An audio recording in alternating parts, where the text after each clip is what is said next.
Сәлеметсіздер ме, құрметті 5-ші сынып оқушылары, қазақ тілі сабағына қош келдіңіздер. Бүгінгі сабағымыздың тақырыбы тәуелсіздік нышандары, символы независимости. Жаңа сөздер жаттайық. Тәуелсіздік нышаны, символ независимости, бейнеленген, изображен, қанатты тұлпар, крылатый кони, кран, орел, уық, кривые палочки, на которых поднимается и держится верхний круг юрты для привязывания к решетке. Жол сілтеу, направлять, келешек, будущее, құрмет, почет, ұлықтау рәсімі, инаугурация. Ал енді оқулығымыздың 26 бетіндегі екінші тапсырманы ашамыз. 26 страница, второе задание. Вторая часть учебника «Бәйшешек». Суреттерде не бейнеленген, что изображено на картинке. Бұл символдар туралы не білесің, что ты знаешь об этих символах. Үшінші тапсырма, мәтінді тыңда, оқы. Қазақстан Республикасының мемлекеттік рәміздері ту, елтаңба, әнұран. Олар тәуелсіздігіміздің нышандары болып табылады. Қазақстан Республикасының туында күн сәулесі бейнеленген. Жер жүзіне нұрын шашқан күн сәулесінің астында қияға қанат қаққан қыран салынған. Ол тыныштық пен баянды өмірдің белгісі. Ал ою-өрнек тудың қай елдікі екенін білдіреді. Елтаңбада көгілдір түстің үстіне шаңырақ бейнеленген. Одан жан-жаққа күн сәулесі тәрізді уықтар тарайды. Шаңырақ пен уықтар біздің отанымызда тыныштықта жарасымды өмір сүріп жатқан халықтардың достығын көрсетеді. Елтаңбаның бір бөлігінде ертедегі қанатты тұлпарлар бейнеленген.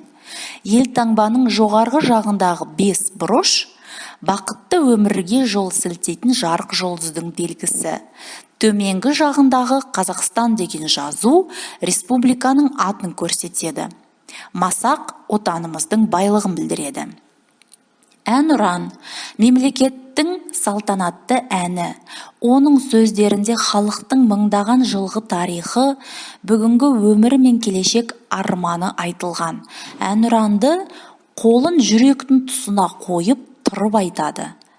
Бұл өз мемлекетіңе деген құрметті көрсетеді. Государственный флаг Республики Казахстан. С 1992 года это прямоугольное полотнище голубого цвета с изображением в его центре солнце с 32 лучами, под которым парящий беркут. У древка находится вертикальная полоса с национальным орнаментом. Государственный герб Республики Казахстан с 4 июня 1992 года представляет собой изображение шанрака, верхняя сводная часть юрты. Автор Жандарбек Малибеков и Шотаман Валиханов. Государственный гимн Республики Казахстан – это музыкальное поэтическое произведение, исполняемое в случаях, предусмотренных Конституционным законом. 7 января 2006 года гимном Республики Казахстан стала популярная песня «Мой Казахстан», «Менің Казахстаным», написанная в 1956 году на музыку композитора Шамши Қалдаякова со словами Жумекена Нажмединова. Поправки в текст были сделаны Нурсултаном Назарбаевым в 2006 году. Әнұран мемлекеттік ресми нышан, айбары болып табылады. Елдің арман аңсарын білдіретін бағдарламалық мәні бар салтанатты сөз. Ал енді оқулықтың 27 бетіндегі 5-ші тапсырманы ашайық. 27 страница, 5 задание. Үлгіге қара. Бір сөйлемге бірнеше нұсқада сұрақ қойып жаз. Рассмотрите схему. Рассмотрите пример. К одному предложению задайте несколько вопросов. Пример. Мемлекеттік рәміздер тәуелсіздігіміздің нышандары болып табылады. Мемлекеттік рәміздері ненің нышандары болып табылады? Нелер тәуелсіздігіміздің нышандары болып табылады? Мемлекеттік рәміздері тәуелсіздігіміздің несі болып табылады? И даны еще 4 предложения, которым нужно составить по 3 вопроса.